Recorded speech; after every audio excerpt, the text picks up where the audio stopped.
India versus corona 2.0 देख रहे हैं आप, और ये कॉर्पोरेट स्पेशल है जो आज हम आपके लिए लेकर आए हैं। इस वक्त हमारे साथ बेहद खास मेहमान जॉय ई बाइक्स के चेयरमैन एमडी हैं यतिन गुप्ते जी, वो मौजूद हैं। यतिन गुप्ते जी, बहुत स्वागत आपका एबीपी न्यूज में। सर, सबसे पहले मैं आपसे ये समझना चाहती हूँ कि ये महामारी का जो वक्त है ये बेहद कठिन वक्त रहा है हम सब के लिए, खासतौर से कॉर्पोरेट जगत के लिए।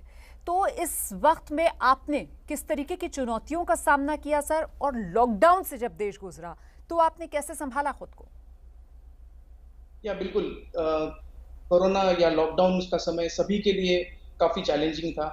ये एक आम आदमी के लिए और कॉर्पोरेट जगत में हम जैसे मैन्युफैक्चरर्स के लिए it was very difficult time. लेकिन इसके आगे या इसके इसके ऊपर आगे उभरना था, ये हमारा हमारा अगेन चैलेंज था। सो वी एंश्योर्ड के हमारे साथ जितने भी लोग जुड़े हुए हैं, सो हमारे एम्प्लॉइज़ हो, हमारे वेंडर्स हो, हमारे सप्लायर्स हो, हमने पहले तो ये इंश्योर किया कि वो सेफ रहे। इकोनॉमिकली कोरोना ने काफ़ी अफेक्ट किया है, सो हमारा पहली प्रायोरिटी ये थी कि हमारे आजू-बाजू जो लोग हैं, वो सेफगार्ड रहे। सो वी एंश्योर्ड, जैसे हमने सैलरीज़, अगर हम एम्प्लॉइज़ के बारे में बात कर रहे हैं, तो 1 साल हुआ, 1 साल हमने कहीं पे भी किसी भी एम्प्लॉइज़ की सैलरी ये रोकी नहीं।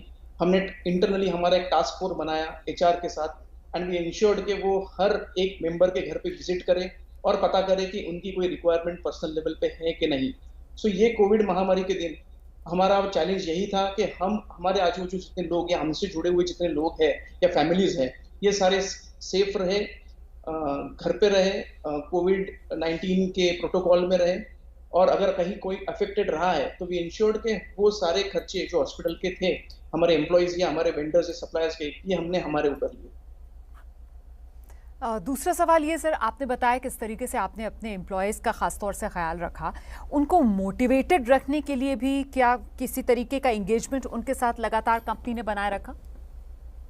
बिल्कुल, जैसे ये सडनली ये पैंडेमिक आया, सो सारे शॉक में थे। सो अगर आप एक नॉर्मल इंसान हो या हम जैसे एक बिजनेसमैन थे, ये सारे शॉक में थे। सो इस शॉक से उभरना काफ़ी मुश्किल था। जैसे एक आम आदमी के लिए एक ईएमआई होता है, उसके घर के खर्चे होते हैं महीने के, ये निकालना काफ़ी कठिन होता है। तो ऐसे वक़्त अगर हमने उनको जॉब सिक्योरिटी नहीं दी, तो ये एक सबसे बड़ा कारण जो रहा कि जॉब इनसिक्योरिटी, ये काफ़ी बड़ी लोगों में। आपने भी देखा होगा कि जब ये पैंडेमिक आया, तो लोग काफ़ी चल के ट्रैवल कर रहे थे, घर जा रहे थे। So the major reason was that there was not job security, उनके पास नहीं थी। तो हमारा पहला प्रयास यही था कि हम इंश्योर करें कि हर फैमिली, हर इंडिविजुअल को हम ये बताएं कि हम हैं उनके साथ। सो जैसे मैंने बताया था, हमने टास्क फोर्स जो हमने इंश्योर करी थी, वो टास्क फोर्स ने इंश्योर किया कि उनकी सैलरीज या उनके पेरोल्स जितने भी हैं वो सेफ रहेंगे, उनके पेमेंट सेफगार्ड किए जाएंगे। तो काफ़ी इंक्वायरीज हमारे पास भी आई थी कि वो घर यहाँ से छोड़ के वापस अपने घर जाना चाहते थे। तो बहुत सारी जगहों पे हमने अकोमोडेशन प्रोवाइड किए, उनको फूड प्रोवाइड किया, उनके फूड पैकेट्स प्रोवाइड किए, और हमने ये इंश्योर किया कि वो यहाँ से बाहर निकल के ना जाए। मेजर रीज़न ये था कि रिटेंशन, जो अच्छे लोग थे जो हमारे साथ जुड़े हुए थे, उनको रिटेन भी किया जाए, एंड सेकेंडली कि वो सेफ भी रहे, ताकि अगर वो कहीं बाहर निकलते हैं तो चांसेस ये थे कि उस पैंडेमिक में वो भी फंस जाते। सो हमने इंश्योर यही किया है कि हम सिक्योरिटी दें। तो this is what we have done. आपने लेकिन ये जो सिक्योरिटी दी, बढ़िया काम आपने किया, ख़ासतौर से ऐसे वक्त में जब पूरी तरीके से मजबूर और लाचार लोग हो रहे थे, कोरोना महामारी फैली हुई थी, लॉकडाउन लगा हुआ था। लेकिन इससे कंपनी पर अतिरिक्त भार पड़ा, उसको फिर कैसे बिल्कुल, बैलेंस आउट किया? बिल्कुल। ये अतिरिक्त भार जो हमारे ऊपर आया, इट वाज़ नेवर प्रेडिक्टेड, या कभी भी इसके प्रोविजंस हमारे बैलेंस शीट में नहीं थे। सो ये जो भार पड़ा है, ऑब्वियसली ये भार हमने हमने इसीलिए लिया कि हम ये जानते थे, या वो कॉन्फिडेंस हमारे में था, हमारी मेडिकल फ्रेटर्निटी पे हमको वो कॉन्फिडेंस था कि हम इससे बाहर निकलेंगे, आज नहीं तो कल। सो ये नहीं सोचते हुए यानी प्रॉफिट या लॉस का विचार नहीं किया, और वी वर कॉन्फिडेंट कि यस, आज नहीं तो कल ये टाइम निकलना है। सो हमारा पहला प्रयास यही था, या प्रायोरिटी यही थी कि हमारे लोग सेफ रहे, वो सुरक्षित रहे, क्योंकि वो अगर रहेंगे तो आगे जाके बिजनेस हमारा जो है, या हमारा मैन्युफैक्चरिंग सेटअप जो है, वो सेफ रहेगा। ये जो आपको कॉन्फिडेंस था कि भाई हम इससे आगे चलकर बाहर निकलेंगे, इसकी एक बड़ी वजह क्या जिस तरीके के बिजनेस में आप डील करते हैं वो भी है, क्योंकि कंपनी आपकी एक प्रमुख ब्रांड है, मतलब एक लीडिंग ब्रांड है ई वाहनों का, ई व्हीकल्स का। सो ये कॉन्फिडेंस इसलिए था कि नो डाउट गवर्नमेंट अपने रीच से प्रयास कर रही थी, हम ये भी देख रहे थे कि मेडिकल फेटर्निटी पूरी लगी हुई थी। सो आज नहीं तो कल इसका सोल्यूशन आना ही था। सो ये कॉन्फिडेंस ही हमको पकड़ के रखा कि जो हम ये कभी हमने एज ए लॉस नहीं देखा कि जो भी हमने पैंडेमिक में जो लोगों को सिक्योरिटी दी है, ये हमने कभी भी ये सिक्योरिटी एज ए लॉस नहीं समझी, हमने इन्वेस्टमेंट समझा है। और वो इन्वेस्टमेंट जो है वो आज हमको दिख रहा है। पिछले 2 महीने से हम पूरे फुल फ्लेजेडली हम काम कर रहे हैं। हमको ऑर्डर बुक्स हमारे जो बुक्ड है वो हम टाइम पे डिलीवर कर पा रहे हैं, और हम इसलिए कर पा रहे हैं ताकि ये टीम हमारे साथ जुड़ी हुई है।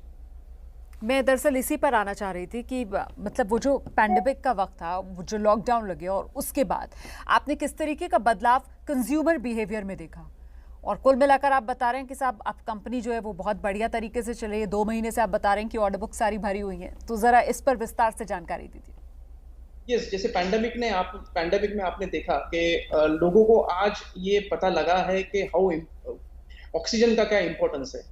सो आज अगर हम देखें तो ऑक्सीजन ये बहुत बड़ा उभर आया है कि ऑक्सीजन रिक्वायरमेंट आज देश को या ग्लोबली क्या मायने रखता है ऑक्सीजन। सो आज लोगों का नजरिया थोड़ा बहुत कार्बन फुटप्रिंट को कम करने की तरफ भी बढ़ा हुआ है। तो जिसकी वजह से पिछले 6-8 महीने से हमको काफी अच्छा रिस्पांस मिल रहा है मार्केट से। हम ये भी दिख रहे हैं कि लोग थोड़े से क्लाइमेट सेंसिटिव हो रहे हैं। वो ये देख रहे हैं कि जो इफेक्ट हमको पड़ा पिछले 5-10 सालों में कि जो क्लाइमेट चेंज हुआ है, पोल्यूशन बढ़ा है, तो लोगों को आज वो समझ आई है कि this is not the right thing which is going on. So लोगों का नजरिया थोड़ा सा बदला हुआ है और इलेक्ट्रिक व्हीकल की तरफ लोगों का झुकाव जो है वो काफी बड़ा है। सर, लेकिन ये जिस तरीके से महामारी आई, मतलब जाहिर सी बात है महामारी बताकर तो नहीं आती है, अचानक से आई, पूरी दुनिया को इसने अपनी चपेट में ले लिया। हमारे यहाँ भारत में देखा हमने किस तरीके का इसने कहर बरपाया। अच्छा, लॉकडाउन पिछले साल जो देशव्यापी लगा था और इस बार हमने देखा कैसे अलग अलग राज्यों ने लॉकडाउन लगाया, तो उससे नुकसान कितना हुआ खासतौर से आपकी इंडस्ट्री को? इसका कोई आकलन जो आप रखना चाहें? मैडम, आकलन तो नहीं रख सकते, लेकिन ये नुकसान काफी हुआ है। ये इकोनॉमिकली से ज्यादा ये नुकसान जो हुआ है वो ज्यादा करके जो मॉरल पे ये नुकसान बहुत ज्यादा हुआ है। मॉरल लोग काफी डरे हुए हैं। आज मार्केट में इनसिक्योरिटी बहुत बढ़ी हुई है। लोगों को आज पता नहीं है कि मार्केट ओपन होने के बाद भी क्या होने वाला है। सो ये जो काफी क्वेश्चंस हैं एक आम इंसान पे, सो इसका इफेक्ट काफी हुआ है कोविड की वजह से, लॉकडाउन की वजह से। लेकिन यस, एज आई सेड कि time will change and it has to change. So सबसे बड़ा नहीं, बिल्कुल बदलाव जो है वो तो प्रकृति का नियम है और हम ये मानकर चलते हैं कि बदलाव होगा, सकारात्मक बदलाव आएगा। लेकिन फिलहाल जिस तरीके का धक्का लगा है इस महामारी की वजह से, लॉकडाउन की वजह से, उसके बाद आपको लगता है कि वो रिकवरी की तरफ जो वापसी है वो कुछ और मुश्किल होती हुई नजर आ रही है, या उसे और कैसे बेहतर किया जा सकता है? आपको क्या लगता है? बिल्कुल, रिकवरी आसान नहीं है, मुश्किल है। सो ये ऐसा नहीं है कि सडनली सारी चीजें चेंज हो जाएगी। It will take some time. At least हम जो देख रहे हैं कि एटलीस्ट 3 क्वार्टर्स मोर, 3 क्वार्टर्स और लगेंगे रिकवरी की तरफ जाने के लिए और इकोनॉमिकल कंडीशंस चेंज होने के लिए। ये तुरंत होने नहीं वाला है, लेकिन प्रयास ये आज से शुरू होंगे तो शायद ये अगले साल या अगले 1 साल में ये सारी चीजें बदल सकती हैं। आप जिस फील्ड को बिलोंग करते हैं सर, आपको क्या लगता है किस तरीके की मदद का आपको इंतजार है सरकार से? सरकार से, जैसे मैं जिस फील्ड को रिप्रेजेंट करता हूं वो फील्ड है इलेक्ट्रिक व्हीकल्स। सरकार ऑलरेडी काफी प्रोएक्टिव है इस फील्ड में। सो हमको जैसे हर स्टेट गवर्नमेंट ने सब्सिडीज दी हुई है, सेंट्रल गवर्नमेंट ने भी फेम की सब्सिडी यहाँ पे दी हुई है। तो मेरी रिक्वेस्ट यही रहेगी कि ये सब्सिडी बनाए रखें ताकि लोग ज्यादा से ज्यादा इलेक्ट्रिक व्हीकल की तरफ झुकाव करें और पेट्रोल व्हीकल्स या आईसी इंजिन्स का इस्तेमाल कम करें। अभी तक हमने देखा कि कुल मिलाकर जो ये महामारी का दौर गुजरा, इससे बचने के लिए, इससे बाहर निकलने के लिए आप लोगों ने खुद, वो कहते हैं ना कि एडवर्सिटी को टैकल किया इनोवेशन के साथ, मतलब वो जो एक शेर है कि साहब खुद ही को कर बुलंद इतना, तो कुछ उस लिहाज से आप लोग आगे बढ़े। तो अब यहाँ से आगे के सफ़र के लिए कुछ स्टेप्स जो आपने, या कुछ माइलस्टोन्स जो आप लोगों ने अपने लिए तय किए हैं कि हल्के हल्के करके ऐसे ऐसे कदम बढ़ाना है आगे, और स्टेप बाय स्टेप ये वो लक्ष्य है जिसको हासिल करते चलना है। यतन गुप्ते जी। बिल्कुल। हमारी ओर से हमने आज का पूरा रोड मैप रेडी किया हुआ है, और ये रोड मैप आगे के 3 साल तक का है। तो जो भी लॉसेस ये हमने इनकर किए हैं पिछले 1 साल में, ये हम कॉन्फिडेंट है कि अगले 3 सालों में हम इसको वाइप आउट कर देंगे। अगेन, अगर हम पैंडेमिक रहा तो भी हमने इंश्योर किया कि हम हमारा टाइम ये वेस्ट नहीं करते हुए इन्वेस्ट करें, और we invested in our R&D। So research and development team ने काफी अच्छा काम किया है, काफी नए इनोवेशंस हमने बनाए हैं जो आप आते 2 महीनों में देखेंगे। तो बाय जुलाई एंड या अगस्त में हम काफी सारे इनोवेटिव प्रोडक्ट्स लेके आ रहे हैं, और ये जो इनोवेशंस हैं वो काफी एक हद तक एक आम आदमी को इजीली हम लोग टारगेट कर पाएंगे, और ये जो लॉसेस हुए हैं वो हम भर पाएंगे। ठीक है, मैं एक बार फिर से थोड़ा सा वापस उन्हीं सवालों की तरफ लेकर चलूंगी आपको जिस पर हम पहले चर्चा कर रहे थे कि साहब जिस तरीके से आपने बताया कि आपके साथ जो जुड़े हुए लोग हैं उनको सिक्योरिटी तो दी है आप लोगों ने, लेकिन मैं फिर से वो सवाल दोहराना चाहती हूँ कि मोटिवेशन के लिए आपने क्या किया? क्योंकि जिस तरीके का पूरा रोड मैप 3 साल के अंदर जो आप टारगेट लेकर चल रहे हैं, उसको अचीव करने के लिए अपने साथ जुड़े लोगों को मोटिवेटेड रखना बहुत ज़रूरी है। तो मोटिवेशन का क्या प्लान है? पर मोटिवेशन ये एक इंडिविजुअल के लिए नहीं होता है, अब उसके साथ उसकी फैमिली जुड़ी होती है, उसका परिवार जुड़ा होता है। सो मोटिवेट अगर हम किसी एक को करें तो वो जायज नहीं है। इसलिए जैसे मैंने बोला कि वी एंश्योर्ड कि हम उनके फैमिली, हमने इंटरेक्शन रखा हर 15 दिन में या हर 1 महीने में। हमने ये इंश्योर किया कि हम उनकी फैमिली तक पहुंचे, हम उनके घर तक पहुंचे, और ना ही उनके साथ बट हम उनके फैमिली मेंबर्स के साथ इंटरेक्शन रखे, और उनको ये बताएं कि आज अगर वो कहीं जुड़े हुए हैं, कोई इंडस्ट्री के साथ जुड़े हुए हैं, तो उसका फायदा क्या है, आगे जाके उनका भविष्य क्या है, या आगे जाके उनका फ्यूचर, अगर वो यहीं पे बने रहे तो उसका वो फ्यूचर के लिए वो कितना बेनिफिशियल है उन्हीं के लिए। सो अगर मैं एग्जांपल दूं तो 1 साल पूरा हुआ, जैसे मार्च 31 को हमने ये इंश्योर किया कि हम ना ही हमारी सैलरीज हम टाइम पे दे रहे हैं, बल्कि हमने जिन्होंने भी 1 साल पूरे किए उनको नॉर्मल इंडस्ट्री स्टैंडर्ड्स के हिसाब से we paid them 10% as a increment. And हमने ये ध्यान नहीं रखा कि पिछले 1 साल में हम 9 महीने हम शायद घर में थे या हमारी फैक्ट्रीज बंद थी। ये नहीं ध्यान में रखते हुए हमने उनको ये आश्वासन दिए या ये सिक्योरिटी प्रोवाइड करी है कि आगे जाके ये इंडस्ट्री ग्रो होने वाली है। सो ये पेशेंस ना ही उनको पर उनकी फैमिली मेंबर्स को रखना जरूरी है। ये टाइम है, ये भी निकल जाएगा। और सर, क्या आपको ऐसा एहसास हुआ कि साहब ये जो महामारी आई है, ये जो कोरोना आया है, इसने कहीं ना कहीं जो लोग हैं उनमें ई व्हीकल्स के प्रति और ज़्यादा जागरूकता और ज़्यादा अवेयरनेस भी लाई है? बिल्कुल, बिल्कुल लाई है। अगर आप देखेंगे तो पिछले 3 या 4 महीने से जिस हिसाब से पेट्रोल और डीजल के भाव बढ़ रहे हैं, उस हिसाब से आज अगर कम्यूट है, लोकल कम्यूट, वेदर वो एक मिडिल क्लास फैमिली हो या डिलीवरीज के लिए यूज होने वाले व्हीकल्स हो, उनके लिए इलेक्ट्रिक व्हीकल ही उभर के आया है कि जो एक राइट चॉइस है। क्योंकि आज अगर हम देखें तो इलेक्ट्रिक व्हीकल में 30 to 40 पैसा ये रनिंग कॉस्ट है, और जो फ्यूल प्राइसेस बढ़ रही है उनके सामने ये एक राइट विकल्प है जो उनको अवेलेबल है।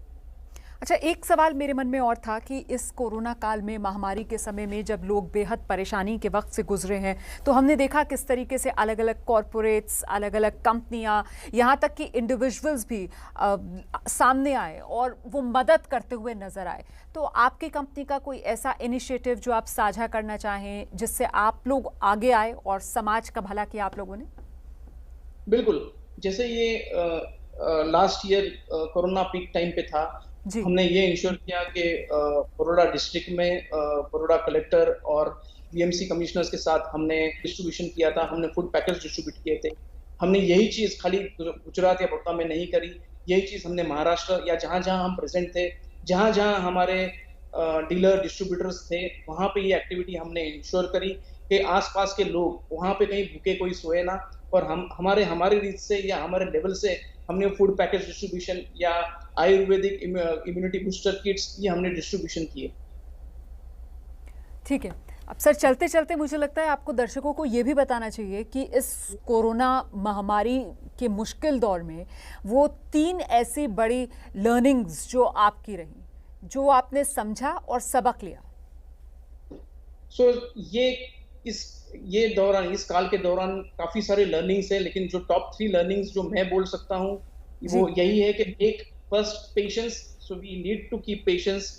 ये टाइम आया है और ये टाइम जाएगा भी। सेकेंड लर्निंग जो रही है कि we should keep faith, our entire faith in our medical fertility, जिनकी बदौलत ही आज ये वैक्सीन डेवलप हुआ है और ये वैक्सीनेशन हम ले पा रहे हैं। सो मैं थ्रू योर प्लेटफॉर्म मैं अर्ज करूंगा कि हर कोई इंडिविजुअल ये वैक्सीनेशन का सपोर्ट ले और खुद को सुरक्षित रखे। एंड थर्ड, तो सबसे बड़ा लर्निंग है कि ये काल में हमको बताया दिया गया कि ऑक्सीजन का इम्पोर्टेंस क्या है। आपने देखा होगा कि ऑक्सीजन नहीं होने से कितने लोग जो हमारे नजदीक के थे वो नहीं रहे। सो ऑक्सीजन आज अगर इतना इम्पोर्टेंट है तो we should preserve that oxygen. हमको क्लाइमेट चेंज जो हो रहे हैं वो प्रिजर्व करना है और कार्बन फुटप्रिंट्स ये कम करनी है। बहुत बहुत धन्यवाद यतन गुप्ता जी हमारे साथ जुड़ने के लिए, और इस कोरोना महामारी के कठिन दौर से किस तरीके से आप उभरे, अपनी कंपनी को उबारा और अपने साथ जुड़े हुए एम्प्लॉयज़ को, वेंडर्स को, डिस्ट्रीब्यूटर्स को, सबको लगातार मोटिवेटेड रखा और इस मुश्किल वक्त को शानदार तरीके से पार किया। ये तमाम बातें और सबक दर्शकों के साथ साझा करने के लिए हम छोटे से ब्रेक के लिए यहाँ पर रुक रहे हैं। ब्रेक के बाद भी लगातार ABP news India versus corona 2.0 हमारी इस कॉर्पोरेट स्पेशल कॉन्क्लेव में खास मेहमानों के जुड़ने का सिलसिला जारी है। रहिए हमारे साथ।